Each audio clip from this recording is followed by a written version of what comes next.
बोले नारायण भगवान की जय। भैया आप चुप रहिए, एक बार इन लोगों से बोलवाएं। आप लोग जयकारा एक बार लगाइए, बोले भागवत भगवान की। आज नवरात्रम शुरू हुआ, आज कुछ लोगों का व्रत होगा, कुछ लोग खा के आए होंगे। एक बार जोरदार जयकारा लगाइए। सरस्वती मैया की क्या बात। कथा का प्रसंग मैं आपको बता रहा था, सूप न खा। आई प्रभु ने इशारा कह के लक्ष्मण जी को नाक कान कटवा दिया। कहने का तात्पर्य यही था कि जिस समय सूपनखा के पति विद्युत जिह्वा को रावण ने मार दिया था, तो सूपनखा अपने पति के लाश पर ही कसम खाया था कि आपने सिर्फ मेरी मांग का सिंदूर उजाड़ा है, मैं पूरे लंका की मांग का सिंदूर नहीं उजाड़ा तो मेरा नाम भी सूपनखा नहीं। एक कारण तो मेरे प्रभु का अवतार लेने का ये, और तीसरा कारण क्या है, एक बार की बात आप गौर से सुनिए। अरे हिमगिर गुहा एक अति पावन, जय जय सिया राम। हिमगिर गुहा अति पावन, जय जय सिया राम। हाँ हिमगिर गुहा एक अति पावन, जय जय सीता राम। जय जय हिमगिर गुहा एक अति पावन, जय जय सिया राम। बहासुर शरी समीप लुभावन, जय जय राजा राम। असुर सरी समीप लुभावन, जय जय राम। बहासुर शरी समीप लुभावन, जय जय राजा राम। असुर सरी समीप लुभावन, जय जय राजा राम। एक बार नारद जी तपस्या करने के लिए निकले। जब तपस्या करने गए तो बाबा गोस्वामी तुलसीदास जी विश्लेषण देते हैं, हिमगिर गुहा एक अति पावन, अत्यंत पवित्र गुफा। गुफा तो वैसे भी पवित्र होती है, लेकिन बाबा गोस्वामी तुलसीदास जी कह रहे अति पावन। अति पावन क्यों है? अत्यंत पवित्र गुफा इसलिए है कि बगल में गंगा जी बह रहे हैं, अत्यंत पवित्र है। वही कैसे गंगा लहर धीरे धीरे, वही कैसे गंगा लहर धीरे धीरे। कैसे गंगा लहर धीरे धीरे। वही कैसे गंगा लहर धीरे धीरे। वही कैसे गंगा लहर धीरे धीरे। वही कैसे गंगा लहर धीरे धीरे। वही कैसे गंगा लहर धीरे धीरे।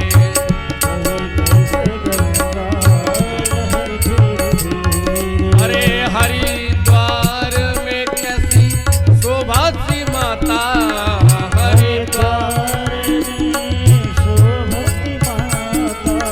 पहाड़ों से आई उतर धीरे धीरे, पहाड़ों से आई उतर धीरे धीरे। वही कैसे गंगा लहर धीरे धीरे। वही कैसे गंगा लहर धीरे धीरे। गुफा अत्यंत पवित्र इसलिए है कि गंगा जी बह रही है, और ऐसा स्थान देखा नारद जी ने तो तपस्या करने का मन कहा उनका, लगा के समाधि बैठ गए। और जब तपस्या करते हुए देवराज इंद्र ने देखा तो कामदेव को भेज दिया। इंद्र को आपत्ति होती है, जब कोई तपस्या करता है तो इंद्र को आपत्ति होती है। 100 यज्ञ कर लेगा तो वो इंद्र बन जाएगा। अगर कोई मानव भी 100 यज्ञ अगर कर लेता है तो वो इंद्र बन जाएगा, इंद्र की पदवी पा जाएगा। तो इंद्र को इसीलिए समस्या हुई, कामदेव को भेज दिया, जाओ इनकी समाधि भंग कर दो। राधे कृष्ण, जाओ इनकी समाधि भंग कर दो। कामदेव आया, अपने 5 बाण मारे, देव राज नारद पर कोई प्रभाव नहीं। नारद जी पर जब कोई प्रभाव नहीं, समाधि से नारद जी उठे, सामने देखा कामदेव को। तो कामदेव ने कहा कि महाराज, मेरे बाणों का आपके ऊपर कोई प्रभाव नहीं। नारद जी को अपमान हो गया। अरे किसी के सामने किसी की बड़ाई कर दोगे तो अपमान जाहिर सी बात है, हो ही जाता है। आप तो बड़े महान हो, वो हो ना हो, लेकिन अगर उसे कह दो आप तो बड़े महान हो भैया, हमारा ये काम करवा दो, करवा पाए या ना करवा पाए, लेकिन सीधा तो चौड़ा उसका हो ही जाता है कि आज मुझे किसी ने तो महान कहा। नारद जी तपस्या करके उठे। कामदेव ने कहा आप तो बड़े महान हो, आपको मेरे बाणों का कोई प्रभाव नहीं पड़ा। नारद जी ने कहा देखो, आपने मेरे ऊपर बाण चलाया, मेरे अंदर क्रोध नहीं है। कामदेव ने कहा वाह वाह, और जाकर अपने इंद्र से बता देना उनके पद का मुझे कोई लोभ नहीं, पद का कोई लोभ नहीं, न काम न क्रोध न मोह, मेरे अंदर कोई इनमें से नहीं है। मैं मानता हूं कि नारद जी के समय, नारद जी के शरीर में वो तीनों नहीं थे, लेकिन वो किसकी कृपा थी? छूटे सकल राम की दया। जब तक राम जी की कृपा नहीं होगी वो छूटेगा नहीं। लेकिन नारद जी को लगा मैंने किया, अब वहां से अभिमान में चले। बाबा गोस्वामी तुलसीदास जी बड़ा सूक्ष्म मंत्र बताते हैं। क्या? एक बार कर तल बर बीना, गावत हरिगुण गान प्रवीणा। इसमें बड़ा सूक्ष्म मंत्र है। क्या है? एक बार करतल बर बीना। बर माने श्रेष्ठ, बीना माने सरंगी। श्रेष्ठता दी गई साज को। साज जो है नारद जी का श्रेष्ठ है। और गान प्रवीणा, गाने वाला भी प्रवीण है, वो भी सुंदर है, लेकिन हरिगुण बीच में लगा है। गावत हरिगुण, हरिगुण में कोई विश्लेषण नहीं दिया। यानी कि अब नारद जी अपने आप को महान समझने लगे। चले जा रहे हैं तो जाऊं सबसे पहले कहां? शंकर जी के पास। शंकर जी के पास किस ले गए? मन में सोचा कि किसी ने और कामदेव पर विजय प्राप्त की है, तो सोचा हाँ शंकर जी ने की है, चलो सबसे पहले उन्हीं से बताएं। अब आपका जमाना गया, अब हम आपसे आगे हैं। मूंछों पर ताव देकर बड़े शंकर जी के पास। शंकर जी ने देखा नारद आ रहे हैं तो बड़े प्रसन्न हुए कि आज भगवान का चरित्र होगा, भगवान की चर्चा होगी। नारद आ रहे हैं। नारद जी को आसन दिया शंकर जी ने, और शंकर जी कहने लगे कि हमें रामचरित्र सुनाओ। बाबा गोस्वामी तुलसीदास यहाँ व्यंग करते हैं, यहाँ व्यंग किए। कैसे? शंकर जी ने कहा कि मुझे रामचरित्र सुनाओ, तो नारद जी ने क्या सुनाया? उलट कर, रा की जगह माँ, माँ की जगह रा। मार चरित शंकर ही सुनाए। राम कथा सुनने वाले शंकर जी काम कथा सुननी पड़ी। कथा संपन्न हुई तो भगवान शंकर जी ने रोका कि नारद, जैसे आज मुझसे ये बात बताए हो, किसी और से मत बताना। क्यों? क्यों किसी और से ना बताएं?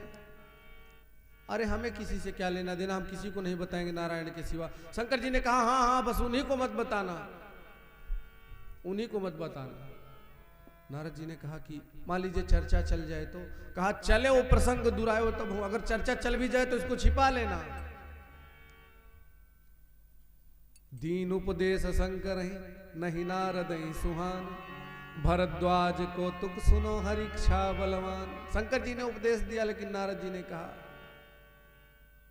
इतनी बड़ी प्रतिष्ठा मैंने पाई है, इसको छिपा के रखे। चले वहां से पहुंच गए क्षीर सागर नारायण प्रभु के पास। नारद जी को आते हुए देखा।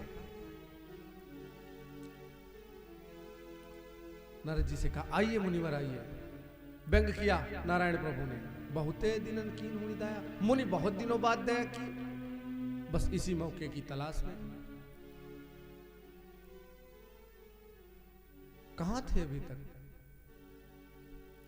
बस इसी मौके की खोज थी कि पूछे तो मैं बताऊं। नारद जी ने कहा महाराज समाधि लग गई। समाधि? हाँ महाराज समाधि लग गई। तो सर्दी गर्मी वर्षा सब झेलनी पड़ी। अरे महाराज इनकी कौन बात करे, कामदेव आया उसमें मैंने विजय प्राप्त की है। कामदेव पे भगवान नारायण प्रभु ने कहा, तुम्हारे सुमिरन ते मिटे सदा मोह मदमान। नारद जी को लगा कि अब हम इनके बराबरी के हो गए हैं, क्योंकि प्रभु बगल बैठा भी लिए और इतना बताया। नारद जी ज्यादा देर तक नहीं रुके, चल पड़े। आगे गए तो प्रभु की माया से, क्यों, कारण क्या है कि भगवान जब किसी को अभिमान होता है ना, तो पहले उसे एक वैद्य मिलता है। जैसे किसी के हाथ में फोड़ा हो जाता है ना, तो डॉक्टर निकलता ही हो तो डॉक्टर के यहाँ चले जाओ, एक दवा दे देंगे, खा लो। डॉक्टर साहब कहेंगे यही बैठ जाएगा, यहीं बैठ जाएगा फोड़ा, और वो दवा ना खाओ तो बढ़ जाएगा, बैठने लायक बचेगा नहीं, ऑपरेशन करने लायक रहेगा नहीं। तो जो अभिमान का फोड़ा हुआ था नारद जी को, शंकर जी मिल गए, इनको दवा दी कि खा लेना, यहीं बैठ जाएगा। नारद जी ने उसको खाया नहीं। तो नारायण के पास जब गए तो नारायण प्रभु ने कहा कि ये अब बैठने लायक बचा नहीं, ऑपरेशन करने लायक हुआ नहीं, तो उसको और बढ़ा दिया नारायण प्रभु ने, और बढ़ जाए थोड़ा सा। आगे गए नारद जी, देखा एक शील निधि राजा अपनी कन्या का विवाह कर रहा है, और राजा साहब ने बुलाकर अपनी बिटिया का हाथ दिखवाया नारद जी से। नारद जी ने देखा तो उसमें लिखा था, जो ये बरे अमर सोई हो, जो इसका वर्ण करेगा वो अमर होगा। लेकिन नारद जी को लगा कि इसके साथ जो विवाह कर लेगा वो अमर हो जाएगा, तो मैं ही न कर लूं। आप लोग शांति का परिचय दीजिए, गौर से सुनिए, मैं ही अमर हो जाऊं। अब तुरंत लौट पड़े, वहां से आए नारायण प्रभु के पास, कहने लगे प्रभु। नारायण प्रभु ने कहा, नारद अभी तो गए, फिर आ गए, कारण महाराज एक काम आ गया। नारायण प्रभु हंसने लगे, अभी तो काम पे विजय प्राप्त करके आ रहे थे, अब काम आ गया। महाराज अपना रूप मुझे दे दो, आपन रूप देव निज मोही, अपना रूप मुझे दे दो, मैं भी विवाह करना चाहता हूं, आनी भांति नहीं पाओ ही। अच्छा एक बात सोचिए, विवाह में गाड़ी किराए पे ले जाते हैं लोग, शेरवानी भी किराए पे ला लेते हैं, कुर्ता पैजामा ला लेते हैं, लेकिन कोई रूप किराए पे ला सकता है? लेकिन नारद जी किराए पे रूप भी चाहते हैं कि रूप भी मुझे किराए पे मिल जाए, विवाह किराए वाले रूप पे हो जाए, रहे मेरे साथ। तो ऐसा हुआ है कभी? नारद जी कहते आपन रूप देव निज मोही। तो नारायण प्रभु ने सोचा ये मेरे भक्त हैं, इनका जीवन नष्ट हो जाएगा, संत हैं। नारद जी रूप नहीं मांगते, फिर कहते जय विधि होय नाथ हित मोरा, जिससे हमारा हित होता हो महाराज आप वही करिए। बस भगवान ने कहा बस बस बात बन गई, जय विधि होई है परम हित, मैं वही करूंगा। बंदर की आकृति दे दी और स्वयंवर में पहुंच गए। और भगवान शंकर जी ने अपने 2 गढ़ पीछे लगा दिए थे। मैंने नारद जी को रोका है, मानेंगे नहीं, जाओ पीछे पीछे इनके लगे रहो, देखो कहां तक ये जाते हैं। अब सभा में गए, जिस तरफ वो विश्व मोहनी जाए वरमाला लेकर, उसी तरफ नारद जी मुंह करके बैठ जाए। सोचे कि मुझसे अच्छा तो इस सभा में कोई है नहीं, अभी हमें लगता है देखी नहीं कन्या।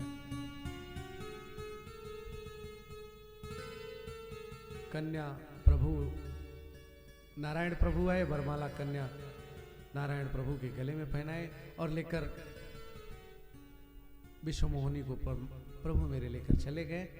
और गए नहीं, बीच रास्ते में मिले। अब नारद जी को रुद्रगणों ने कहा जाओ अपना मुख, निज मुख मुकुर बिलोक हो जाए, जाकर अपना मुख जल में देखो। नारद जी गए, जल में अपना मुंह देखा, बंदर की आकृति। लेकिन प्रभु ने अपने भक्त का अपमान नहीं करवाया, वो मुख सिर्फ नारायण प्रभु को दिखाई पड़ रहा था और विश्व मोहनी को, और भगवान शंकर जी के जो 2 रुद्रगण थे, रुद्र जी के 2 गण जो गए थे उनको भी दिखाई पड़ रहा था, उसके अतिरिक्त किसी को नहीं दिखाई पड़ा। अब नारद जी गुस्सा में, परम स्वतंत्र न सर पर कोई, स्वतंत्र हो तो जो चाहोगे सो कर लोगे। श्राप दे दिया दोनों गणों को शंकर जी के, जाओ निशाचर हो जाओ, निशाचर हो जाओ। वो भी एक रावण हुआ, एक कुंभकर्ण हुआ। और दूसरा कारण, अब आगे गए रुद्रगणों ने पूछा कि मैंने तो सिर्फ चेहरे की आकृति आपको बताया, जाओ देख लो, तो मुझे ये श्राप, और जिन्होंने आपको चेहरा दिया है उनको कहा बस तुम्हारे बाद उन्हीं का नंबर है, उन्हीं के पास जा रहे हैं। बीच में नारायण प्रभु, एक तरफ लक्ष्मी जी, एक तरफ विषमोहनी, दोनों को लेकर खड़े। यहाँ नारद जी का एक भी नहीं होने दिया, अब स्वयं दो दो लिए खड़े। तो किसको नहीं गुस्सा आई? नारद जी को गुस्सा आई। नारद जी श्राप देने लगे। मेरा एक विवाह हो रहा था ठीक से, उसको भी नहीं होने दिया। आप मुझे पत्नी के लिए रुला रहे हो, जाओ आप भी किसी दिन पत्नी के लिए रोगे। और उसके बाद मुझे जो बंदर की आकृति दी है, यही बंदर तुम्हारी सहायता करेगा। विविध प्रकार से प्रभु को श्राप दिया। प्रभु ने जब हरिमाया दूर निवारी, तो कहूं रमा न राजकुमारी। जब अपनी माया समेटी तो नारद जी को लगा मैंने गलत किया, प्रभु के चरणों में गिर गए। और गिरने के बाद प्रभु मृषा हो मुमसा पर कृपाला, ये श्राप मेरा झूठा हो जाए, चरणों में गिर गए। नारायण प्रभु ने कहा मम इच्छा, मेरा अवतार लेने का समय था, इसलिए मैंने ये लीला की है, हमारी इच्छा से नारद। फिर भी नारद ने कहा मेरे मन का क्षोभ नहीं जा रहा है प्रभु, जो मेरे मन में कष्ट है वो नहीं जा रहा है। तो नारायण प्रभु ने कहा क्या? अरे जपहु जाई शंकर सतनामा, जपहु जाई शंकर सतनामा, जपहु जाई शंकर सतनामा, जपहु जाए शंकर सतनामा, कोई है हृदय तुरत विश्रामा, कोई है हृदय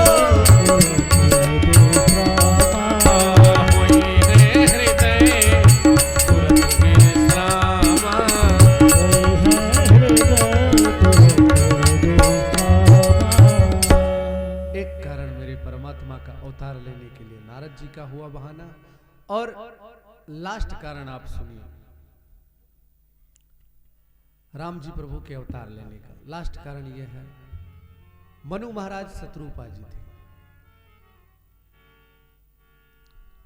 एक दिन विचार कर रहे थे कि जीवन व्यतीत होता चला जा रहा है और भगवान का भजन नहीं हुआ मुझसे, और घर में रहेंगे तो भजन हो नहीं पाएगा। होई न विषय विराग, भवन बसत भा चौथपन, हृदय अधिक दुख लाग, जन्म गयो हरि भगति बिन। विषयों से वैराग्य हो नहीं रहा है और प्रभु का भजन भी नहीं हो रहा है हमसे, तो हमें अब घर छोड़ देना चाहिए।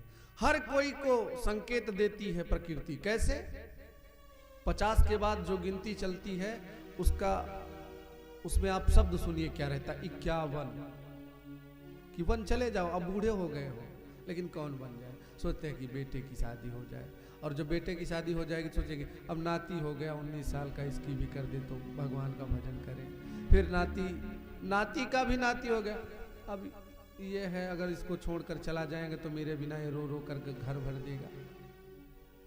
घर में कोई ज्यादा, देखिए ज्यादा परेशान होता है ना घर में, जिस दिन ज्यादा लड़ाई हो जाए, बस जाएंगे हरिद्वार में भजन करेंगे, काशी विश्वनाथ चले जाएंगे, ये करेंगे वो करेंगे, स्टेशन तक जाएंगे, फिर सोचेंगे कि मेरे घर में छोटा सा पप्पू है, मैं नहीं रहता तो भोजन नहीं करता, याद आ जाती लौटा, अरे हम क्या सही सही कि थोड़ी ना जा रहे थे, परिवार है। जाने की बात आई तो मैं आपको बात बताऊं। एक घर में रिश्तेदार आए तो 2-3 दिन तक टिक गए, 4 दिन 5 दिन 6 दिन टिक गए। तो ज्यादा दिन कहीं पर टिक जाओ ना तो सम्मान कम हो जाता है, इज्जत कम हो जाती है। ये मैं नहीं कहता, बहुत से लोग कहते हैं और सत्य बात है, ज्यादा दिन कहीं भी नहीं टिकना चाहिए। तो क्या हुआ कि अब उनके यहां भोजन कम पड़ गया। पहले के जमाने की बात है, भोजन थोड़ा ही था, तो पत्नी जी ने कहा कि शाम को क्या बनाएंगे। ये जाने का नाम नहीं ले रहे हैं और घर में भोजन थोड़े हैं, अनाज थोड़े हैं, क्या बनाएंगे? तो कहा जब मैं तुम्हें मारूंगा तो तुम गुस्से में जाकर पहुंच जाना, लेट जाना, और मैं भी लेट जाऊंगा। तो वो स्वयं चले जाएंगे जब खाने को नहीं पाएंगे। तो आप उधर लेट जाओगी, मैं वहां निकल जाऊंगा, तो वो खुद ही चले जाएंगे। पत्नी जी को मारा गुस्से में एक दिन और स्वयं बाहर चले गए और वो लेट गई। रिश्तेदार भी कहा हमें लगता है आज भोजन वोजन नहीं मिलेगा, झोरा झंडी उठाए अपना, वो भी निकल गए। स्वामी जी आए, कहने लगे मैंने सही सही तुम्हें थोड़ी ना मारा था। तो जो उनकी पत्नी थी उन्होंने कहा मैं सही सही में गुस्सा थोड़ी न थी। रिश्तेदार भी लौट आए, मैं सही सही में थोड़ी ना गया था, मैं भी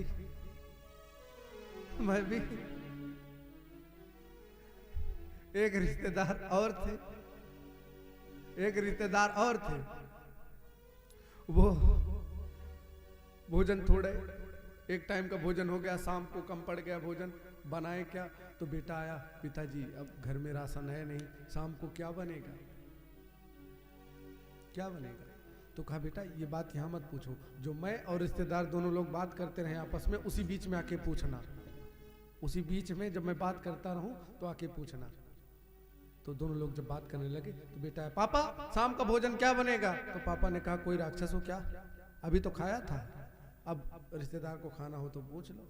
रिश्तेदार अगर हाँ कहे तो मान लो राक्षस है, रिश्तेदार अगर हाँ कहे तो मान लो राक्षस है। रिश्तेदार ने भी कहा नहीं मुझे नहीं खाना, हो गया भोजन। तो इस लेवल के रिश्तेदार भी होते हैं। तो कथा का प्रसंग मैं आप लोगों को कहाँ सुना, इसमें तो आप लोग हंस लिए, लेकिन किसी से पूछ ले कथा कहाँ मैं कह रहा था तो कोई बता पाएगा? बताइए कहाँ कह रहा था, कोई भी बता दे।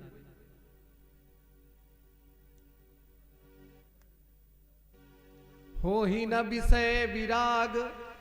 आप लोगों की तरह अगर मैं दिमाग रखूं तो मैं भी कहीं ना कहीं निकल जाऊंगा। कथा सुनिए, हो ही न विषय विराग, वैराग नहीं हो रहा है। तो क्या किया? बड़े बेटे को राज दे दिया। अरे बरबस राज सुतहि नृपदीन्हा, बरबस राज सुतहि नृपदीन्हा, बरबस राज सुतहि नृपदीन्हा, बरबस राज सुतहि नृपदीन्हा, बरबस राज सुतहि नृपदीन्हा, बरबस राज सुतहि नृपदीन्हा, नारी समेत गवन बन कीन्हा, नारी समेत गवन बन कीन्हा, नारी समेत गवन बन कीन्हा। नारी समेत गवन बन कीन्हा। बड़े बेटे को राज दिया, चले गए जंगल, पति पत्नी सहित तपस्या करने लगे। काफी दिनों तक 10,000 वर्ष तपस्या किया। भगवान प्रसन्न हुए।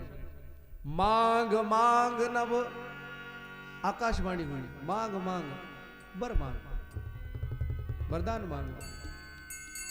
मनु महाराज सोचते किससे वरदान मांगे, जब कोई सामने आए तो उससे मांगे, किससे मांगे? तो अभी तो आपने कोई स्वरूप ही नहीं बताया, तो किस रूप में मैं आ जाऊं? मनु जी ने कहा जो स्वरूप बस स्यु मन माही। जिस स्वरूप का भगवान शंकर ध्यान करते हैं उसी रूप में आप मेरे सामने आ जाओ। जो भुसुंड मन मानस हंसा, आप उसी रूप में आ जाओ। श्री सीताराम जी महाराज प्रकट हो गए। बोले सीताराम भगवान की जय। वरदान मांगो। महाराज वरदान देने आए हो तो संकोची व्यक्ति और अदर अदर तो बातें करेगा, लेकिन जो कहना रहेगा उसको कह नहीं पाएगा। आज मनु महाराज क्या कहते हैं? चाहो। तो नारायण ने कहा क्या चाहते हो? तो फिर सोचते हैं कि अगर इनको मांगू तो ब्रह्म है, मेरे घर कहाँ आएंगे? चाहो तुम ही। तो प्रभु ने कहा मुझे चाहते हो? कहा नहीं नहीं नहीं, समान सुत। नारायण प्रभु ने कहा एको ब्रह्म द्वितीयो नास्ति, मैं तो एक ही हूं। मेरे जैसा कहाँ मिलेगा। तो महाराज फिर आप ही चले आओ।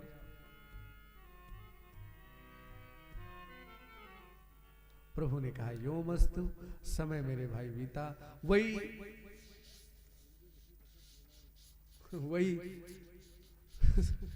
हमारे भैया जी कह रहे श्रृंगी ऋषि वशिष्ठ बुलाए, जल्दी करिए थोड़ा सा। कहने का मतलब इनके ये है। कथा का प्रसंग मैं बता रहा था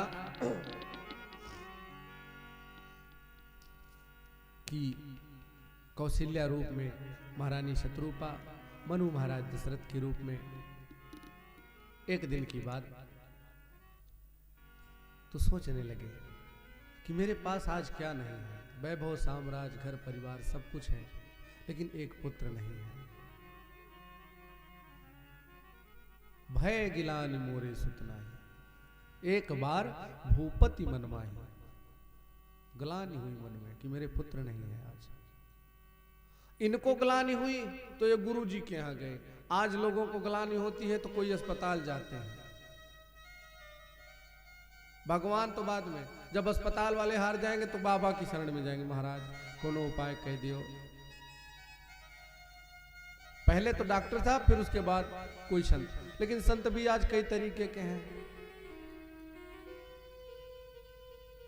संत भी कई तरीके के हैं।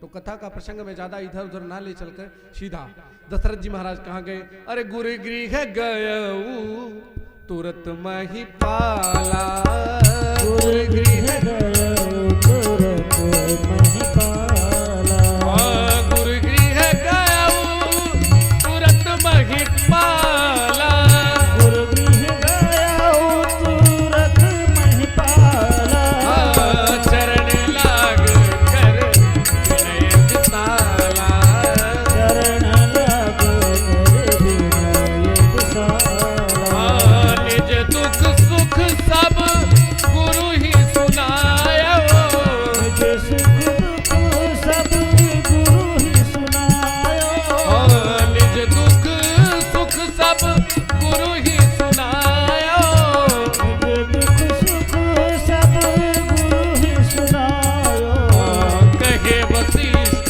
बहु विधि समझायो, कहे वशिष्ठ बहुविध समझायो, धरहु धीर होई है सुतचारी, धरहु धीर होई है सुतचारी, धरहु धीर होई है सुतचारी, धरहु धीर होई है सुतचारी, त्रिभुवन विदित भगत भयहारी, त्रिभुवन विदित भगत भयहारी, त्रिभुवन विदित भगत भयहारी। त्रिभुवन विदित सब गाइए। भयहारी, सीताराम सीताराम सीताराम कहिए, सीताराम सीताराम सीताराम कहिए, जाहि विधि राखे राम वाहि विधि रहिए। चाहे विधि रखे राम, सब गाइए। विधि रहिए, सीताराम सीताराम सीताराम कहिए, सीताराम सीताराम सीताराम कहिए, जाहि विधि राखे राम वाहि विधि रहिए। चाहे विधि रखे राम विधि रहिए, सीताराम सीताराम सीताराम कहिए, सीताराम सीताराम सीताराम कहिए, राजा राम राजा राम राजा राम कहिए, राजा राम कहिए, जाहे विधि राखे प्रभु जी वाहि विधि रहिए। चाहे विधि रखे प्रभु जी वाहि विधि रहिए। बोलिए राम जी सरकार की।